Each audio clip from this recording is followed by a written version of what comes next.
మా ఆడబిడ్డలందరి చూడమ్మా కూర్చో. పోలీస్ ఎందుకంటే మీరు గొడవ చేస్తారు, మీరు కూర్చోండి. సగం మీరు గొడవ చేస్తున్నారు. కూర్చోమ్మా, తీసుకుంటా. కూర్చో తల్లి, తీసుకుంటా. కూర్చో, కూర్చోమ్మా, తీసుకుంటాను. కూర్చో తల్లి, కూర్చో. ఈ పక్క వచ్చి నిలబడుకోలే ఉంటే ఈరోజు ఇక్కడుండే ఆడబిడ్డలందరికీ హామీ ఇస్తున్నాను. ఆగస్టు 15 నుంచి ఉచిత ప్రయాణ సౌకర్యం ఏర్పాటు చేస్తున్నా, ఫ్రీ బస్ ఉంటుందని చెప్పి కూడా మీకు హామీ ఇస్తున్నాను. ఎన్నో కష్టాలున్నాయి, అందుకే రాబోయే రోజుల్లో నేను చెప్పిన సూపర్ 6లో కార్యక్రమాన్ని ఒకటొకటే చేసుకుంటా వస్తున్నాం. నేను చాలాసార్లు మీకు ఒక విషయం చెప్పాను. నిన్ననే మేము కడపలో ఒక మీటింగ్ పెట్టాం, మహానాడు పెట్టాం. అది కూడా కడపలో పెట్టాం. కడపలో పెడితే నా జీవితంలో ఎప్పుడూ రానటువంటి స్పందన చూశాను. మామూలు స్పందన కాదు. నాకే ఆశ్చర్యం వేసింది. అంటే దాన్ని చూసిన తర్వాత అనిపించింది, మంచి పని చేస్తే ఎప్పుడూ మీరు మాతోనే ఉంటారని అర్థమైపోయింది. అందుకే ఈరోజు మీ జీవితాల్లో పండుగ చేసే బాధ్యత మాది, ఈ ప్రభుత్వాన్ని నిలబెట్టుకునే బాధ్యత మీది. ఎప్పటికని మరొకసారి విజ్ఞప్తి చేస్తున్నా. అందుకని ఇంకో పక్క మీరు చూస్తే ప్రతి ఒక్కరికి ఇబ్బంది లేని వ్యవస్థ తీసుకొస్తున్నాం. అవినీతి లేని వ్యవస్థకు శ్రీకారం చుడుతున్నాను. ఈరోజు మీరందరూ తమ్ముళ్ళు కూర్చోండి, కూర్చోండి. మీరు అక్కడ ఎందుకు? మీరు సగం పోలీసులే, వీళ్ళంతా వాలంటీర్లు గొడవ చేస్తారు. ఎందుకయ్యా మీరు? ఎవరన్నా మాట్లాడాలంటే ఏదైనా కావాలంటే ఈ పక్కన నిలబడుకోండి, పోయేటప్పుడు తీసుకుంటా, అంతవరకే. 10 మంది మీటింగ్లో ఉంటే మీరు డిస్టర్బ్ చేయడం కరెక్ట్ కాదు. వ్యక్తిగత సమస్యలు ఉంటాయి. సమాజం వ్యక్తి కంటే ముఖ్యం. ఒక సమస్య ఉంటే అడ్రస్ చేయగలుగుతాం, కానీ మీటింగ్ డిస్టర్బ్ చేయడం కరెక్ట్ కాదు. కాబట్టి మీరందరూ గుర్తుపెట్టుకోవాలి, ఎవరికి ఏ సమస్య లేకుండా ఉండాలని, పూర్తిగా ఒక్క పైసా ఇవ్వకుండా పనులు చేయాలని సంక్షేమ కార్యక్రమాలు మీ దగ్గర తీసుకొచ్చాను. మళ్ళీ ఈరోజు మీకు అంతా కూడా పింఛన్లు ఇచ్చాం. మధ్యాహ్నం పైన మళ్ళా మీకు ఒక సెల్ ఫోన్ వస్తుంది, మెసేజ్ వస్తుంది. మీ డబ్బులు మీకు సజావుగా జరిగాయా, లేకుంటే మీకు ఇచ్చిన పింఛన్లు ఎవరైనా లంచాలు తీసుకున్నారా, ఇవన్నీ అడుగుతున్నా. అడిగిన తర్వాత నాకు ఒక అవగాహన వస్తుంది. ఆ అవగాహన ప్రకారం ఎవరైనా లంచాలు తీసుకున్నారని ప్రూవ్ అయితే వాళ్ళని కూడా వదిలిపెట్టనని మరొకసారి మీ అందరికీ హామీ ఇస్తున్నా. ఇంకో పక్కన మీరెవ్వరు కూడా ఆఫీసులో పోవాల్సిన పని లేదు. మీ సెల్ ఫోన్ అందరికీ ఉన్నాయి. ఉన్నాయా? సెల్ ఫోన్లో ఉన్నాయంటే చేలిపైకెత్తండి.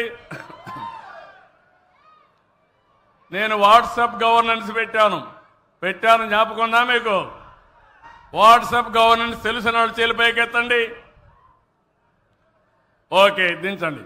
వాట్సాప్ గవర్నెన్స్ ద్వారా పనులు అవుతున్నాయని వాళ్ళు చేలిపైకెత్తండి. వెరీ నైస్, మీరు వాడుతున్నారు, సంతోషం. రాబోయే ఇప్పటికీ 403 సర్వీసులు వస్తున్నాయి. రేపు 12వ తారీఖు 500 అవుతాయి.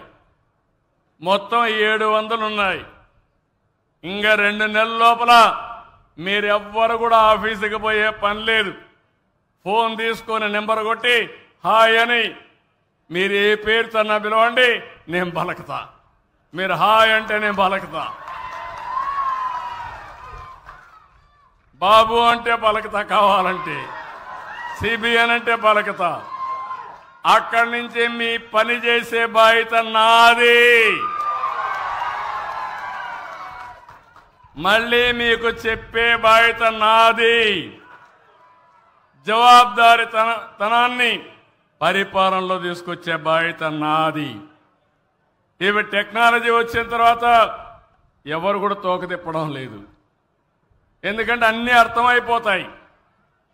రేపు రాబోయే రోజుల్లో ఈరోజు మీరు ఈ సమస్య చెప్పారంటే, మీ సమస్య న్యాయపరమైందంటే అది జరిగి తీరుతుంది. అయితే మీరు కొట్టుకొని మీ ఇంట్లో కోర్టుకు పోయి ఈ సమస్య ఇప్పుడే పరిష్కారం కావాలంటే సమస్య ఉంటుంది. అందుకే అలాంటివి కొంచెం జాగ్రత్తగానే ఉండాలి. అవి కూడా చాలా ముఖ్యం. నేను అందుకని అన్ని సమస్యల్ని అనలైజ్ చేస్తున్నా. అన్ని కూడా రికార్డ్ అయిపోతాయి. ఆఫీసర్లు తప్పు చేసిన రికార్డ్ అవుతాయి. మీరు గొంతెమ్మ కోరిన రికార్డ్ అవుతుంది. జెన్యూన్గా ఉంటే మాత్రం మీ చంద్రన్న సిబిఎన్ మీతోనే ఉంటాడని మరొక్కసారి హామీ ఇస్తున్నా. కాబట్టి మీరు ఎప్పుడన్నా ఊహించారా వాట్సాప్ గవర్నెన్స్లో మీ పనులు అవుతాయని ఆలోచించారా? ఏమమ్మా ఆలోచించారా మీరు అడుగుతున్నా. అదే ఈ ప్రభుత్వం యొక్క ప్రత్యేకత. ఇంకొక మాట కూడా చెప్తున్నా, నన్ను మోసం చేయాలంటే మాత్రం నేను మోసపోను. ఈ విషయం కూడా మీ అందరికీ స్పష్టంగా చెప్పేస్తున్నా. ప్రతి ఒక్కరికి ఆధారం ఉందా లేదా తెలుసా? అవునని అడుగుతున్నా మిమ్మల్ని. మాకు ఆధార్ తెలిసిన చేలు పైకెత్తండి. అందరికీ తెలుసు. ఇంకా డూప్లికేషన్ లేదు, మోసాలు లేవు. మీ ఆధార్ని బేస్ చేసుకొని మీకు ఏ పనైనా చేస్తా. 2, మీ ఆధార్ని బేస్ చేసుకుని మీ కుటుంబాన్నంతా ఒకటిగా తీసుకొస్తున్నా. ఎంతమంది ఆ కుటుంబంలో ఉన్నారో ఆలోచిస్తున్నాను. అందరినీ పెట్టి ఆ తర్వాత మీ ఇల్లు కూడా జియో ట్యాగింగ్ చేస్తున్నా. రేపు మీకు ఏదైనా వరద వచ్చిందంటే మీ ఇంటికి తిండి పంపించాలంటే ఇప్పుడు మా ఎంఆర్ఓనో తహసీల్దారో ఎత్తుకుంటూ వస్తున్నారు. కానీ రేపు డ్రోన్ పెట్టి ఫోన్ చేసి మీ ఇంటి మీదకే పంపిస్తా. ఇంకెత్తుకునే పని లేదు. కాబట్టి అప్పుడేమవుతుందంటే డూప్లికేషన్ లేదు. కేంద్రం ఇచ్చే పథకాలు, రాష్ట్రం ఇచ్చే పథకాలు అన్నీ కూడా ఇంటిగ్రేట్ చేస్తున్నా. మీకుండే భూమి, వ్యవసాయం, వ్యాపారం, లేకుంటే ఒక చిన్న ఉద్యోగం అన్నీ కూడా ఇంటిగ్రేట్ చేస్తున్నా. ప్రతి ఒక్క వ్యక్తికి భద్రత ఇవ్వడం నా బాధ్యత. ఈ విషయం మీరు గుర్తుపెట్టుకోండి. ఒకప్పుడు ముసలి వాళ్ళంటే ఇంట్లో వాళ్ళకి భారంగా ఆలోచించేవాళ్ళు. కానీ నేను ఒకటే ఆలోచించా, నేను ప్రతి ఒక్క పెద్దవాళ్ళకి పెద్ద కొడుకుగా ఉండాలని నేను ఆలోచించి ముందుకు వచ్చాను. ఈరోజు మీ పెద్ద కొడుకు ఉన్నప్పుడు మీరేమీ అధైర్యపడవలసిన అవసరం లేదు. నేను ఇచ్చే పింఛన్ వల్ల మీ కోడళ్ళు మీకు మర్యాద ఇస్తున్నారు. అవునా కాదా? పిల్లలు, మనవరాళ్ళు, మనవాళ్ళు మర్యాద ఇస్తున్నారు. అవునా కాదా? అదే మరి ఇక్కడ ఉండే వాళ్ళకైతే ఒక భద్రత ఉంది. అవునా కాదా? ఇప్పుడు వీళ్ళిద్దరిని చూశాను. వాళ్ళిద్దరిని చూస్తే సంవత్సరం అంతా 100 రోజులు కష్టపడి కూలి పని చేస్తే వాళ్ళకు వచ్చేది 30,000. నేను నెలవారీగా ఇచ్చేది 4,000. అంటే 12 నెలలంటే 48,000 రూపాయలు నేను ఇస్తున్నానని చెప్పి నేను మీ అందరికీ తెలియజేస్తున్నా. దీనివల్ల చాలా వరకు మీకు ఒక భద్రత వస్తుంది.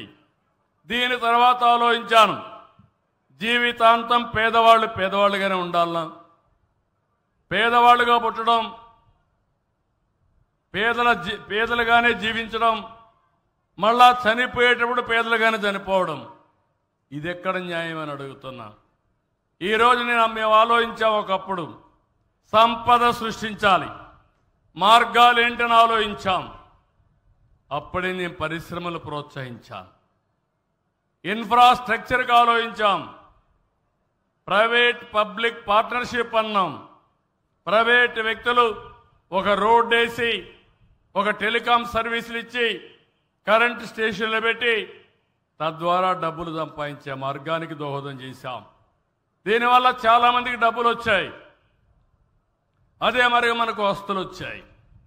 ఒక నేషనల్ హైవే ఉంది, ఆటోలో పోతే డబ్బులు లేదు, ఎడ్ల బండి మీద పోతే డబ్బులు లేదు, స్కూటర్ మీద పోతే డబ్బులు లేదు, కార్లు, లారీలు, బస్సులు పోతే డబ్బులు వసూలు చేస్తారు. తప్పేంటి దాంట్లో? వాళ్ళకు కూడా లాభం. లాభం ఏంటి? రోడ్డు బాగా లేకపోతే పెట్రోల్ ఎక్కువ అవుతుంది, రిపేర్లు ఎక్కువ వస్తాయి, టైం ఎక్కువ తీసుకుంటుంది.